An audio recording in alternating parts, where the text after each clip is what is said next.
Now this panel of Shiba pulling up is killing me, dog. Like, why is he standing there like that? Like look at.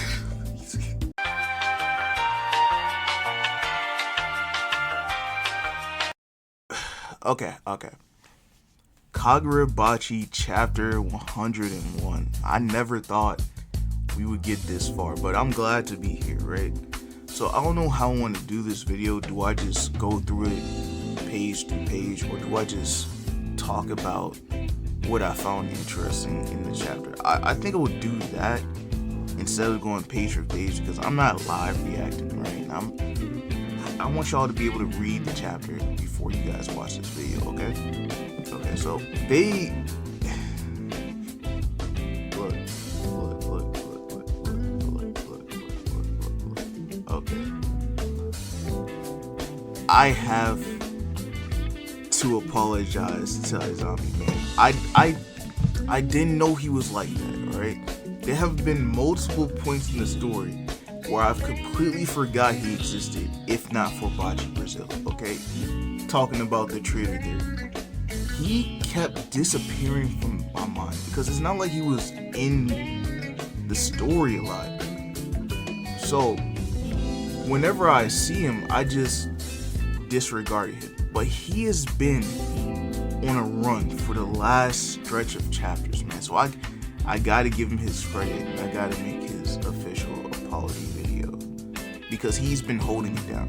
I gotta admit that. Which I thought Shiba was going to be the one doing. When I saw him chilling last chapter, I was wondering what was up, because why aren't you on the field like Izami is? I was a little bit jealous, right? Especially because I got a lot of thoughts on Shiba, which did pay off this chapter. There are still a few things we gotta talk about before I dive into that, okay? I wasn't expecting the vessel, I forgot his name, if he even has a name. I wasn't expecting him to be the one to sacrifice himself. I just thought they was going to kill the kid, man. Like, even though they couldn't, I thought they were. Like, they're but I guess, like, he does have, like, they can't figure out the trick and they need for outside help, right? So, Hagawari is one of my favorite characters in this story, because we don't get to see, like, early characters make an impact on the story. Like, he could have easily have been left behind, but the fact that he showed up and, like, his sorcery, he's keeping up with the big dogs, like, just even a little bit, and he's so, like, I don't know how to describe it, man. It's like, to put it this way, right? In Naruto, I hate to compare it to Naruto, because Kagurabachi and Naruto are like two like separate things, but in Naruto, like, a lot of characters get left behind. Like, most of the Jonin, like, what was his name? Azuma got left behind. The Genjutsu user got left behind. I forgot her name. Ooh, the lady who tried to put Itachi in that Genjutsu, she got left behind. Guy's guy, alright? Guy was always gonna keep up.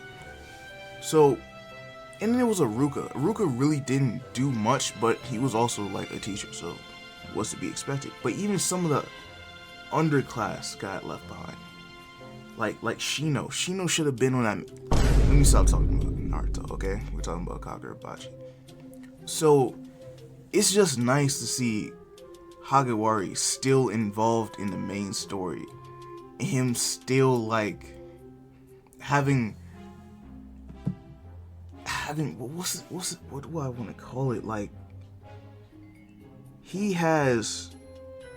didn't just move on from that experience that he had with the Sogo squad, right? Sogo? Ooh. His name is slipping my mind. Hold on. I know. Soji. That's not right either. Sojo. Hold on. Yeah, Sojo. I have to double check because I get names wrong all the time. Soldier, the anti-soldier shard, right? Easily, they could have left him in that arc. Easily, they could have replaced him with Kanze. The fact that I remembered Kanze over Aizami because of the memes is crazy. But Kanze still hasn't shown up either. He could still show up like 50 chapters from now. And it would be funny. I'm not gonna hold you. I make jokes about Kanze all the time. But Hagawari telling Kuragi that if we don't sacrifice this vessel and everybody dies, that's a worse hell. Because he knows from experience what that would do to somebody. So he's willing to make that sacrifice of one person. Akari comes in clutch by teleporting the vessel inside the storehouse, which got around the 2 vessel thing that was going on. One vessel had to disappear so they could at least allow communications to get through, which he was willing to sacrifice. Now this panel of Shiba pulling up is killing me, dog. Like, why is he standing there like that? Like look at he's killing me, man. I'm a little disappointed that he didn't get one punch in, but Shiba has never been like an on-screen fighter. He's off-screen. He's Mr. Off-Screen. Shout out to Blackbeard. But it is still like a little disappointing. We didn't see him get down. Maybe he'll sneak a few punches in a few chapters down the line. But it feels like it's been a long time since we've seen Chihiro and Samura. I guess it has been of like at least 10 chapters. It feels like 10 chapters at least. So to see them side by side going to take on Yura is a little hype. Not gonna lie, it's a little hype.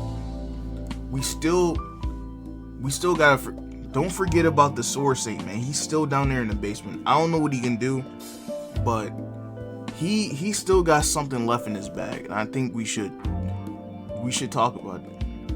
So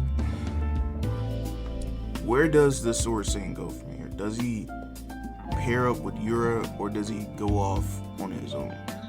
Because now that the main vessel is away, the guy is inside the storehouse, right? Does he have a better chance at sneaking out now, or will Hagawari catch him? Does Hagawari know his scent? Can he sense him? I believe so. So I guess he might. I mean, we saw how the Sword Masters get down even without their enchanted blade. My goat could be cooked. So, hey, I'm just excited to see what will happen in the future chapters. Let me know how you guys feel about it in the comments. Take care.